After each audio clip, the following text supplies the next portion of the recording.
Hello and welcome. Now, when was the last time you saw a bunch of grown-up cricketers crying on the cricket field? Well, the emotions that we saw from AB de Villiers, Moni Morkel, Faf du Plessis after that semi-final loss against New Zealand really spoke to the passion with which South Africa played with this World Cup, as well as the extent of their heartbreak. It doesn't matter which side you were supporting or whether you were a neutral like me, this was a fantastic game of cricket. If you ask me, arguably this was my favorite game in a World Cup since that famous 1999 semi-final at Edgbaston between Australia and South Africa, which again, unfortunately, South Africa was at the wrong end of. It was a fantastic game at Eden Park. It was a toss that South Africa really did well to win. A lot of people felt that the rain break came and broke their momentum. De Villiers was going really well. But if you ask me, I think they were well positioned even at the end of their innings. To score 290 odd in about 42, 43 overs, the asking rate was pretty high, and New Zealand had a stiff chase in front of them, and the odds were fairly balanced. I think if you would ask a neutral, they probably would have put their money on South Africa defending their target, given the kind of bowling attack that they had. The likes of Steyn, Morkel, Tahir was bowling so well, but the X factor in that game was Brendan McCullum, and a lot of people overlooked that innings. Particularly because Grant Elliott came in towards the end and then hit that winning six. McCullum scored 50 odd of like 25 balls and completely took the momentum away from South Africa in the beginning of that innings. New Zealand were like 70 runs in 5 overs, and what it did was it brought that asking rate down to under 7 runs an over, and it never really went up until the last 2 or 3 overs. But more importantly, it allowed the likes of Ross Taylor, Grant Elliott, Corey Anderson, 3 batsmen who've not had long innings in this World Cup so far, have had a bit of indifferent form, to come in and take their time and settle down on the wicket and treat some of the South African bowling with respect. That meant that they got the platform that they needed to accelerate towards the end. Had McCullum not done that, there would have been a lot more pressure on the New Zealand middle order during the chase. And I think to me, that was a key moment of that semi-final. You have these players who can be X factors in big games, and I think McCullum was one of them, and his innings really positioned New Zealand to go on and do that chase. He was tense at the end. I think South Africa bowled beautifully. They really fielded well as well. You could look at dropped catches, and those things happened. Both sides had opportunities that they did not take. I thought Tahir bowled beautifully. Moni Morkel was outstanding in that game. Dale Steyn, I felt he had a niggle, and that probably affected his performance slightly. But he bowled well towards the end, except for that last ball. And I'm sure he'd be looking back and wondering if he could have pitched it up a little further. For South Africa, we were really in it till that last ball, which is what made this such an exciting game. I read on the web it was a moment of catharsis at Eden Park. So many New Zealanders, they've lost at the semi-finals so many times. They're finally going to go to the final, and I think it's a fantastic achievement for their cricket team. They've deserved to be in the final of this World Cup. It's a heartbreak for South Africa. It was a bit of an indifferent tournament. There were peaks and troughs. They're a fine cricketing nation, South Africa, and they're a very good team. And I think it's very unfair to say that they choked again. I don't think they choked at all. I think this was a great game of cricket. The team that held its nerve won at the end. You look at AB de Villiers missing that run out, you look at the drop catches and you say, oh, there's South Africa and there's that choke word again. But New Zealand missed their chances as well, and had South Africa won that game, we would have said New Zealand missed catches. And I think these things happen in cricket. This was a great contest between two very evenly matched teams, fully deserving of a World Cup semi-final, and the better team came out at the end. Unfortunately, South Africa were not the better team on that day. Right, the second semi-final between India and Australia. Great game of cricket, but a lot of heartbreak for so many Indian fans who turned up at SCG. I know people who travelled all the way from India just for that game. There were people who probably were working from home in India or took the day off. People like me who were up all night here in the United States watching that game. But again, I think Australia's quality really came out.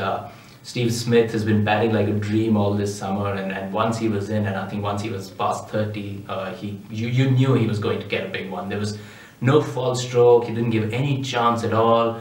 India can look back and say, that there were really no opportunities that they did not grasp at. There were no drop catches, no missed runouts. it was a really, really competent batting performance from Australia. I think India did well to pull them back, took some wickets in the middle overs. Ashwin bowled beautifully. He's had a great tournament this year. And 329 after where Australia were when Smith and Finch were batting was probably a decent performance by India. They were probably hurt towards the end when Mitchell Johnson came in and struck some blows, which probably took the momentum away from them. Well, we all had hope that 329 could be chased, but I think Australia have a really good batting attack, and under lights, the SCG, slightly fresh pitch, didn't really slow down as much as we had thought it would. A lot of us felt that Australia would suffer because there wasn't a quality spinner in there, but I think that period of play between the 12th and the 20th over, when India lost 4 wickets for about 30 odd runs, was the one where the match really turned. What happened is that not only did they lose wickets, they also lost a lot of momentum in their run chase. And once that asking rate went up, it was very difficult for the likes of Dhoni and even Ajinkya Rahane to push it up. And if you have 15 overs left and the asking rate is already above 10, that's really, really difficult to chase, despite all the innovations that batsmen have brought in their games with T20. It was a complete contrast to the way New Zealand chased, where McCullum really set it up for them and they didn't really have to worry about the run rate. India started off cautiously, were getting the momentum before Shikhar Dhawan got out. Well, there's a lot of disappointment in India, which always is when the team loses in a World Cup or a major tournament. But I think there's nothing that we have to be ashamed about. This was a fantastic World Cup campaign by India. 7 on the trot, they won 4 in the last World Cup. The bowlers bowled well, the batsmen did well. Dhoni didn't have to hide any fielder anywhere in the field. They just lost to a better team, and a lot of us forget that Australia were playing at home. This was a difficult game for India. It's unfortunate that they didn't win, but I think they can look back at this World Cup and feel really, really proud of the way both the batsmen, the bowlers and the fielders performed, as well as how Mahendra Singh Dhoni led the team. To point fingers at the players at this stage or say that we are ashamed because we lost the game, I think is really, really silly and something that we should not really get into. Right, the final then, looking forward to it. If you're a New Zealander, you're going to look at that Australian team and wonder, well, where is that weakness? What can we target? The Indians thought the 4th and the 5th bowler was a weakness, Faulkner, Maxwell. Well, Australia proved they probably don't need a 4th or the 5th bowler if Mitchell Johnson and Mitchell Starc are taking wickets. Australia are going to play at home at MCG. New Zealand haven't played a single game in Australia all through this World Cup. And the batting is somebody always steps up if the other person fails. Smith has done well. Finch got back into the runs against India. Warner's been quiet, so he's probably due a big one, as is Michael Clarke.